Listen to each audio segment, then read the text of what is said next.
Hey, do you find yourself worrying a lot? Do you find yourself up at night thinking about things, not being able to get to sleep? Perhaps you find when you're at work, you're worrying about things that don't have to do with work, or maybe when you're at home, you're worrying about work. If any of these things are true for you, or if worry and stress has been a source of discomfort in your life, I really want you to watch this video. I think it will help, because this video is all about reducing anxiety and stopping worrying. My name's Jack Butler. I'm a coach. I deal with this stuff day to day in my coaching practice, and I also know a lot about this from the humble school of personal experience, because worry has definitely been my go-to emotion. So I'm going to give you 3 simple strategies in this video that can help you start to reduce your anxiety. Step number 1 is to get present. Perhaps you're familiar with this concept of presence. Perhaps you've been practicing presence and mindfulness for a while, or maybe this is the first time you're coming across it.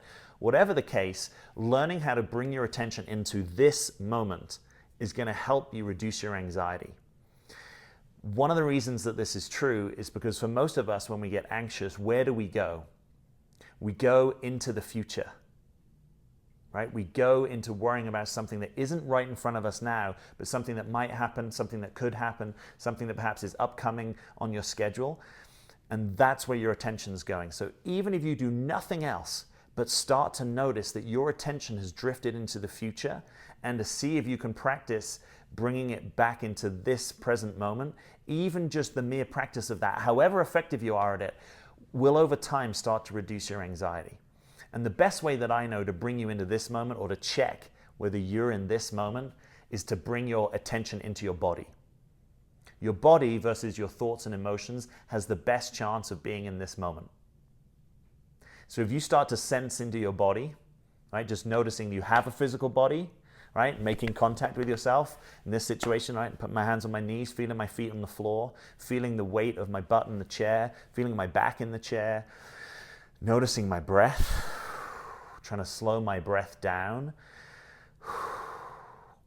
and coming more into contact with this moment.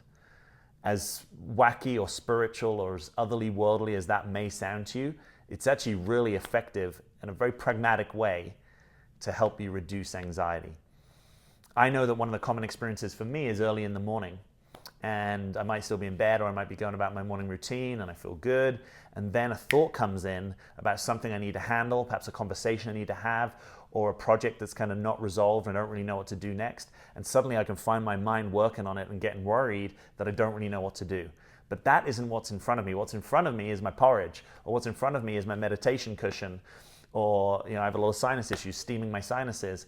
And so just noticing, right now what I'm doing is I'm making porridge, right? I'm not trying to solve that problem, and just bringing my attention into this moment, into the here and now versus the there and then, can be incredibly effective. Now, the second thing that you can do is actually paradoxically true, which means it might seem that it contradicts what I've just said in one, but at a certain level of development, you need to be comfortable with paradox, which is that not every truth aligns easily with every other truth. So just hear me out for a moment. So the second thing that you might need to do is to learn to take action. Now, this is true if there's something that is constantly getting your attention and worrying you, that at some level you are procrastinating on, and that you need to step into action. And part of your development here might be learning how to step into action before you feel fully comfortable. Maybe you procrastinate because you think, I don't have enough competence, or I don't have enough research done, or I don't feel good in this moment to take action. Or perhaps I'm kind of worried about taking action, so I'm kind of putting my attention on the small things in life when I really know, what I really need to get to do today is my tax bill. Like, I really need to sit down and do that. Not because I'm criticizing myself, not because I'm being hard on myself, but just the adult in me notices that the timeline is coming and I really need to get into action on this. So part of what you need to learn about taking action is to not be a perfectionist, and is to not necessarily feel comfortable before you step into action. You might have to learn how to step into action before it feels comfortable, right? If you're on a sports field and the ball comes to you, you've got to do something. You don't have all the time in the world to just think and ruminate and reflect. So this is particularly true for those of us, or the parts in us, that are more withdrawn and more introverted, right? Where we may want to take a step back. We may want to think something through more.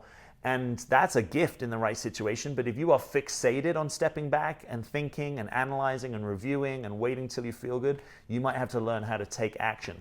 Now you say, well, what do I take action on?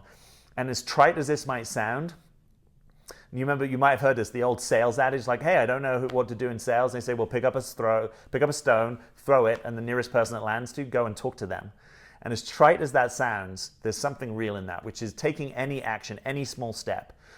Picking up the phone and talking to someone, asking a company to give you a quote or proposal, getting yourself to the library and picking out a book that might help you. Actually just sitting down with the thing and being with the fact, like let's say your tax return that you don't actually know what to do, but just sitting with it. And attention trumps strategy, which means that putting attention on the thing that you need to do or that you want to improve is more important than any specific strategy. Of course, there are better and worse strategies in life, but the raw power of attention is really powerful. So you just literally putting your attention on the thing that has to happen, even if you don't know how, often the answers will start to emerge. It might seem very sticky and gooey and difficult at the beginning, and then you get into your flow and something happens, some kind of intelligence comes online. So step 2 is all about taking action, getting into action on anything. It doesn't have to be the right thing, but just noticing if you're procrastinating, you've got to get into action. Okay, so strategy number 3 is a little different. Strategy number 3 is what we call requests for support. Strategy number 3 is about enrolling someone else in supporting you.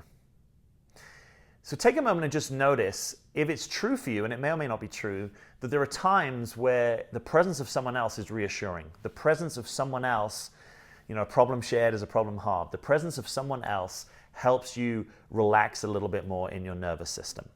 You may have come across the notion of being regulated, right? Maybe you have, maybe you haven't, but being regulated is about regulating or relaxing your nervous system. And some people find it easier to regulate in the presence of someone else, right? They feel reassured, they feel supported. So strategy number 3 is about noticing, would the help or presence of someone else support you? And it can be a very specific request for support, right? So it could be you are needing to do a spring clean on your garage and you're delaying it and you're procrastinating. And maybe you just need to invite a friend to come for 30 minutes and be with you and look at the garage and help you develop a plan of attack, right? And then actually just talking it through, or literally the presence of a friend coming on your calendar catalyzes you into action.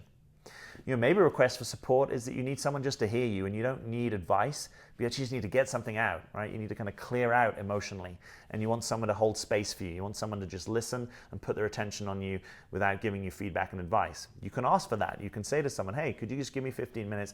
I kind of need to get something off my chest. Maybe I need to rant. Maybe you need to cry, whatever it is. But that request for support allows you to stop feeling alienated, and it allows you to process through some of the things that you might have been feeling anxious about. Right? So this is acknowledging that we are deeply social beings, right? We are social animals. And if we feel far from the herd, sometimes that has us feel more anxious, right? Maybe you know this from your own isolation. Perhaps you spend a lot of time alone. Perhaps you like your alone time, but sometimes deep down, if you spend too much time alone, you start to get up here, stuck in your head, and you start worrying. So this is an invitation to notice if that's true and to invite more contact with people in your life, right? Maybe that's over the phone. Maybe that's in person. Maybe you go to a coffee shop. Maybe you go to a bar. Maybe you just need to be around people, and it's not about it being a friend, but it's actually just get yourself to a coffee shop and be around people. I remember when I started my first business in England, and the phone wasn't ringing and the emails weren't coming in. It used to be a big deal for me to go to the local cheap supermarket and just get a sandwich there, or just buy even anything, a box of tissues, just to be around other people and to have human interaction, right? So notice if social contact supports you. And the edge for most of us is actually making those requests, right? If it is involving someone else, is to make a specific request for support. So get present, take action if you're procrastinating, and make requests for support. This will help you reduce your anxiety. I'd love to know how it goes for you. This isn't a short-term fix. This is a long-term game. So practice. But questions or comments below this video, please like this video. Please subscribe to the channel. This channel is all about personal growth and evolution, real freedom, real love, and real relationships. So if you like the sound of that, join me on this journey. Thanks for being with me today.